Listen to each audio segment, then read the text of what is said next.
হ্যাকিংয়ের শিকার হয় এরকম গল্প কিন্তু আমরা অনেক সময় শুনেছি যে মানুষের কম্পিউটার হ্যাক হয়ে যায়, মোবাইল হ্যাক হয়ে যায়। অ্যাকচুয়ালি হ্যাক হয় হচ্ছে জিমেল অ্যাকাউন্ট বা কোনো একটা লাইন ধরে হ্যাকার কিন্তু হ্যাক করে।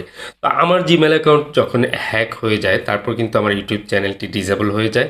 যে কারণে দীর্ঘদিন কিন্তু আপনারা ভিডিও পাননি। তো এই গল্পটি শেয়ার করব স্টেপ বাই স্টেপ আপনাদের সাথে যে কিভাবে আমার এই সমস্যাটি হয়েছিল।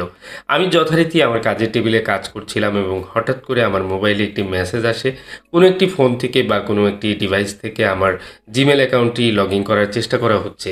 ইয়েস এবং নো দুটি অপশন আসে, বাট আমি কোনোটিতে টাচ করিনি। আমি কাজ করছিলাম, আমি ব্যস্ত ছিলাম, ভাবলাম যে কোনো টাচ না করে একটু পরে আমি বিষয়টি দেখব।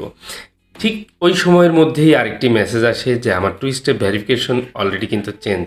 তার মানে হচ্ছে যে হ্যাকার যখন আমার জিমেল অ্যাকাউন্টটি হ্যাক করেছে তখন তার যে code number Gmail account log in করার জন্য যে টু স্টেপ ভেরিফিকেশন থাকে এবং সে অলরেডি কিন্তু অথেন্টিকেশন কোড বসিয়ে দেয় এবং ব্যাকআপ কোড ক্রিয়েট করে। এ ধরনের অনেক জটিল প্রক্রিয়ার মাধ্যমে সে কিন্তু আমার অ্যাকাউন্টটিকে হাতিয়ে নেয়।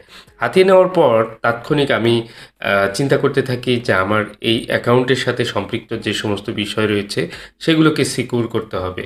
যেহেতু একটি জিমেল অ্যাকাউন্ট আমি অনেক জায়গায় ইউজ করে ফেলেছি, সে কারণে আসলে তাৎক্ষণিকভাবে মাথায় কাজ করছিল না এবং কি আমি প্রথমেই চিন্তা করি আমার ইউটিউব চ্যানেলটিকে নিরাপদ রাখার জন্য এবং কি ইউটিউব চ্যানেলের আমার প্রাইমারি একটি জিমেল অ্যাকাউন্ট ছিল এবং কি যে হ্যাকিং হওয়া অ্যাকাউন্টটি এটি হচ্ছে ম্যানেজার অ্যাকাউন্ট ছিল।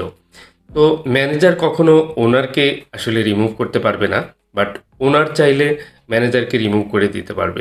এরকম একটি সিকিউর সিস্টেমের মাধ্যমে কিন্তু আমি আমার ইউটিউব চ্যানেলটি ক্রিয়েট করেছিলাম। আর সেই জিমেল অ্যাকাউন্টটি এতটাই গোপনীয় জায়গায় রেখেছিলাম যে কোনো ডিভাইসে সেটি লগ ইন করিনি এবং কি প্রয়োজনের সময় আসলে সেই জিমেল অ্যাকাউন্টটি আমি খুঁজেই পাচ্ছিলাম না।